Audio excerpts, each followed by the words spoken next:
Hello mga kaibigan! Maligayang pagdating muli sa isang bagong episode ng Wonders Decoded. Mga kaibigan, breakpoint to po pa, alam nyo ba ang kuwento sa likod ng Eiffel Tower? Nakakagulat, pero ang Eiffel Tower ay hindi talaga ginawa para maging permanenteng istruktura. Nagsimula ito bilang isang pansamantalang arko para sa World Fair noong 1889 at plano lang itong tumagal ng 20 taon.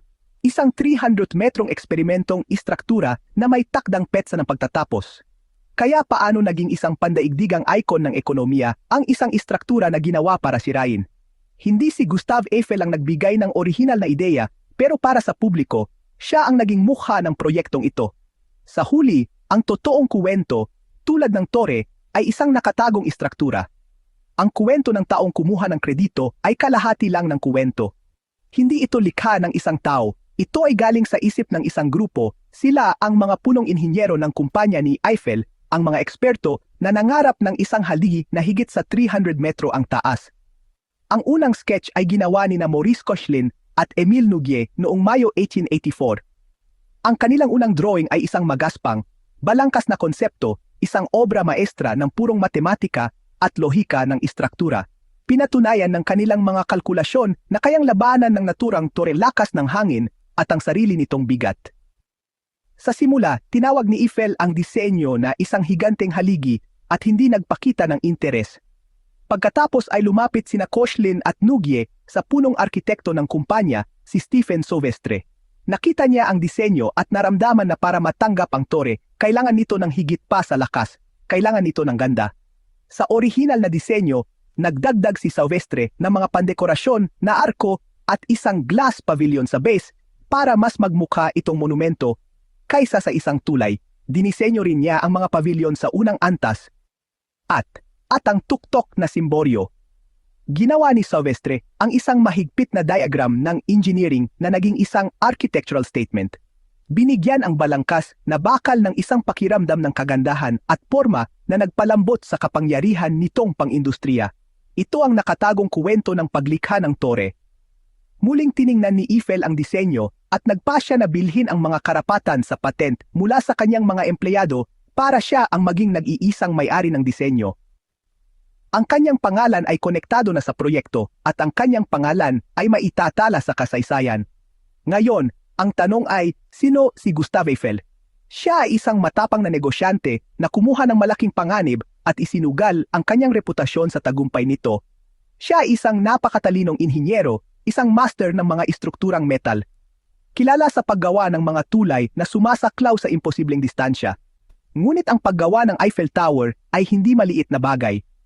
Ito ay isang kuwento ng pagtutulungan, ng tahimik na henyo, ng mga nakalimutang manggagawa na isinugal ang kanilang buhay para buuin ito. Kaya paano ginawa ng grupong ito ang isang kinasusuklaman na blueprint na naging isang icon? Paano nila nalampasan ang mga limitasyon ng teknolohiya ng kanilang panahon, ang mga labanan sa politika at ang patuloy na pagkamuhi ng publiko? Para masagot ito, kailangan nating bumalik sa simula. Kailangan nating i-decode ang engineering, alamin ang mga kontrobersya at ipakita ang mga taong nakipaglaban para sa isang tore na walang gustong, ngunit hindi malilimutan ng mundo. Ang kwento ng tore ay hindi nagsimula sa isang sketch, kundi sa isang hamon. Naghahanda ang Paris para maging host ng Universal Exhibition ng 1889. Isang engrandeng World Fair na magdiriwang ng ika-100 taon ng French Revolution. Ito ang panahon para ipakita ang lakas ng industriya at kultura ng France. Ang sentro ng eksibisyon ay kailangang maging kahanga-hanga, isang bagay na hindi pa nakita ng sinuman. Naglunsad ang gobyerno ng isang paligsahan. Inimbitahan ang mga nangungunang inhinyero at arkitekto na magsumite ng mga disenyo para sa isang pansamantalang monumento sa Champ de Mars. Isang simpleng patakaran, kailangan itong maging mataas. Isang 300 metro na tore, ang ideya ay matapang, halos hindi ka panipaniwala.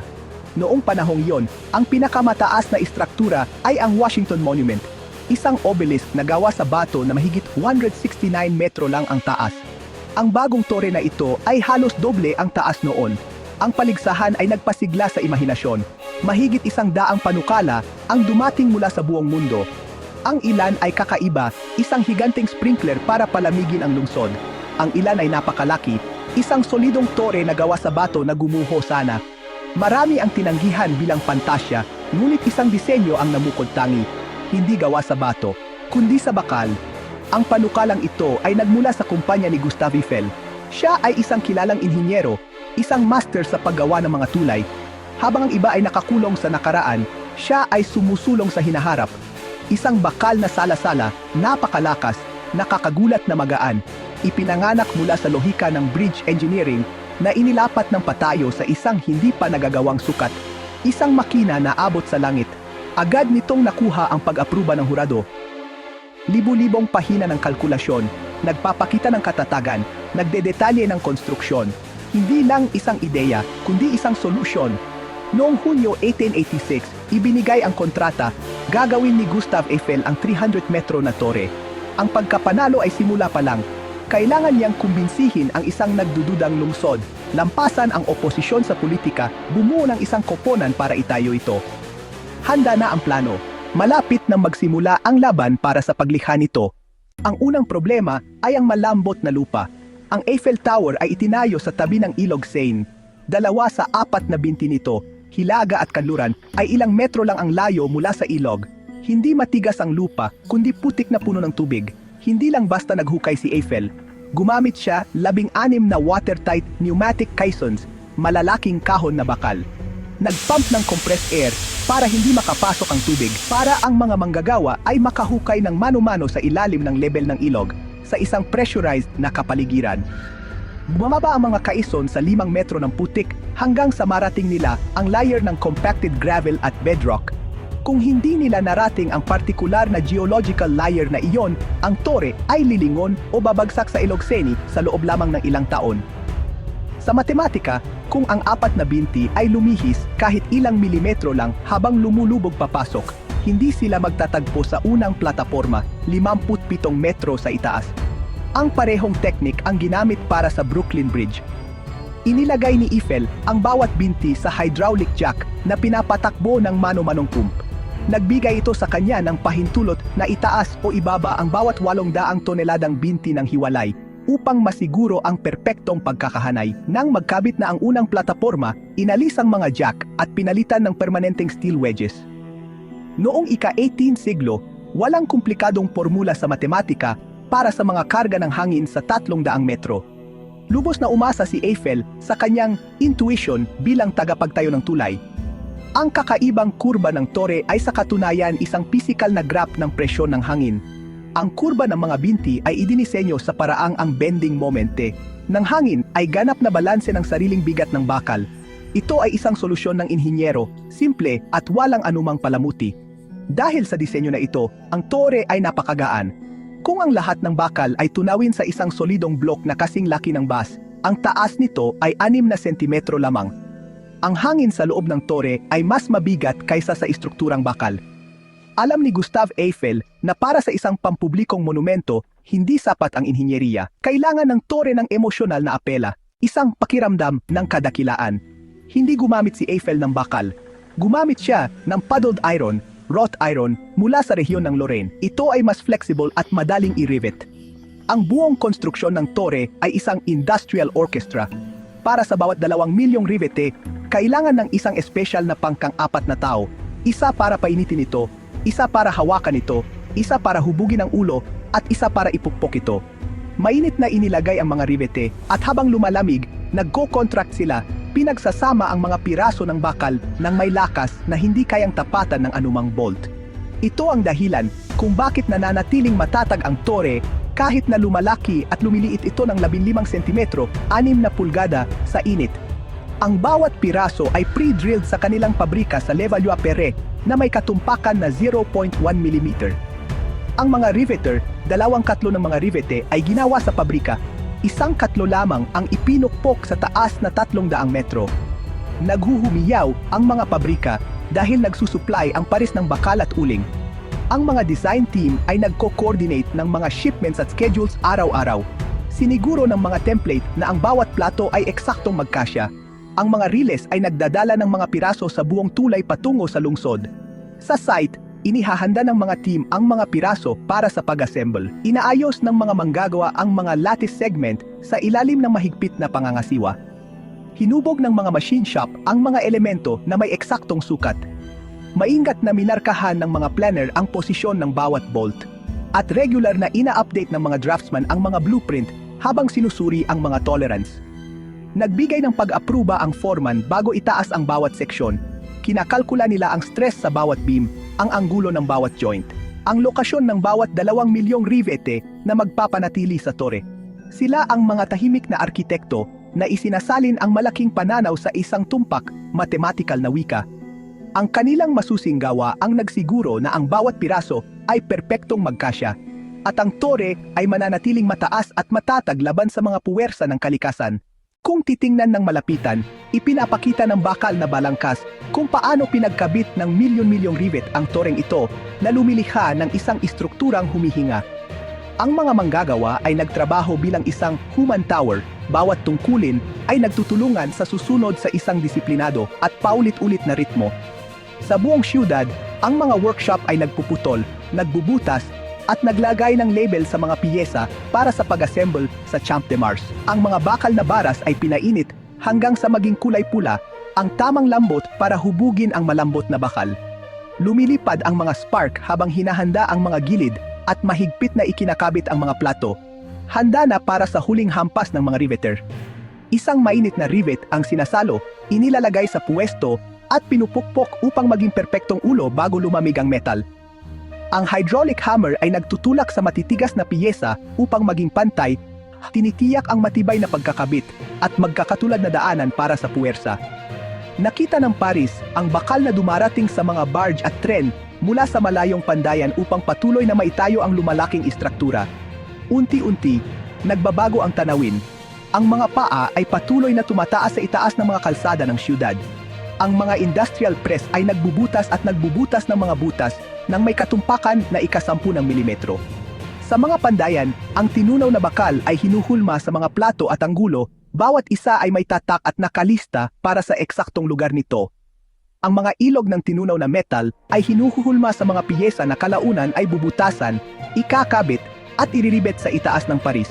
Sinusuri ng mga safety team ang mga scaffold, hoist at kagamitan bago ang bawat pag-akyat upang hindi masira ang ritmo. Bawat brace at diagonal strut ay nagtutulak ng hangin sa lattice at sa pundasyon. Sa site, iniayos ng mga team ang mga piyesa, inilalagay ang mga ito sa puwesto at inihahanda ang mga koneksyon para sa mga riveting crew.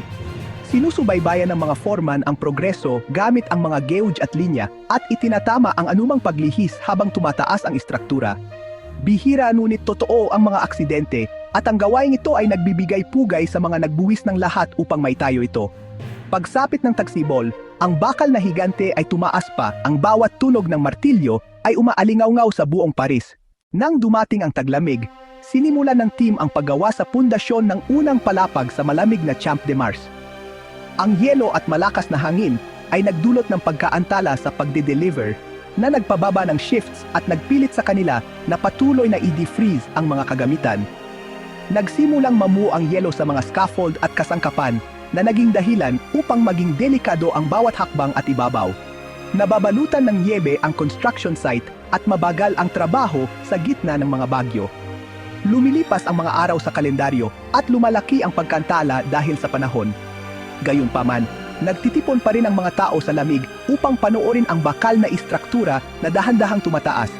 Sinasaklaw ng mga pahayayagan ang bawat mahalagang pangyayari, pinupuri ang husay at kinukwestiyon ang timeline. Ang service tower at mga platform ng hagdanan ang unang itinayo upang maabot ang tumataas na mga binti. Kahit sa gabi, patuloy ang trabaho sa ilaw ng mga lampara habang nagtatrabaho ng husto ang mga team upang mapanatili ang timeline. Pagsapit ng tagsibol, malinaw na ang silhouette. Ang bagong higante ng Paris ay sa wakas nagkakaroon ng hugis.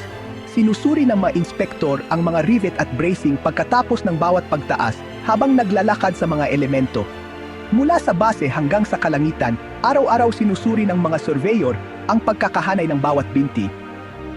Ang katumpakan ang gumabay sa konstruksyon, sinusukat ang mga tolerance hanggang sa milimetro. Umaalingaw-ngaw ang mga makina at umuugong ang mga kompresor upang paandarin ang mga drill at hoist. Pinumpa ng mga manggagawa ang mga pedal ng malalaking leveling jack upang ihanay ang mga binti. Ang maliliit na pagsasaayos na ginawa sa site ay nagpabuti sa pagkakakabit ng mga prefab parts. Pinagsama-sama ng mga crew ang mga node na parang orasan, inaayos ang mga sequence upang maiwasan ang pagbaluktot. Ang lakas ng pansamantalang grids at pag-check sa bugso ng hangin ang gumabay kung kailan maaring gawin ang susunod na pagtaas. Ang mga joint ay ginawa ng detalyado tulad ng paggawa ng kahoy na nagpapakita ng malinaw na paglipat ng mga load sa pagitan ng mga elemento.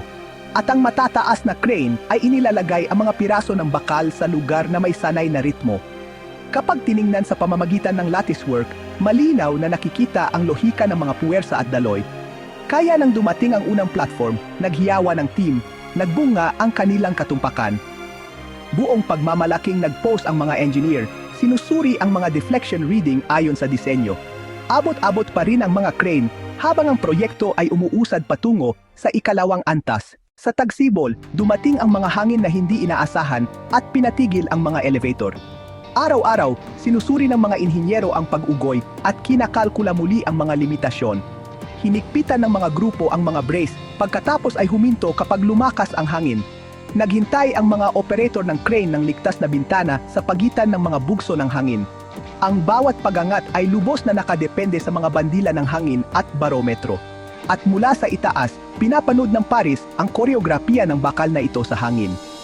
Ang mga blueprint ay may mga pagkakasunod-sunod na nangangailangan ng pinakamaikling oras sa hangin. Ang hugis ng latticework ay nagpapalabas ng hangin sa halip na labanan nito. At ang mga anino ng ulap ay gumagapang sa lumalaking balangkas sa Paris. Ang mga riggers ay humahawak sa mga linya, handang isecure agad ang mga elemento. Ang mga drawing table ay naga-update ng mga anggulo pagkatapos ng bawat pagbasa ng hangin. Sa ibaba, yumuyuko ang mga puno, tila nagbabala sa mga crew na manatili sa kanilang lugar. Malinaw na sinabi sa kanila ng matematika kung kailan aakyat at kailan maghihintay. Pinatunayan ng mga pagsusuri na ang kurba ay nagkakalat ng presyon ng mahusay. Ang mga foreman ay nag-uugnay ng mga pag-angat gamit ang mga sipol at senyas ng kamay. Ang mga kalye ay nagdadala ng kagamitan sa Champ de Mars.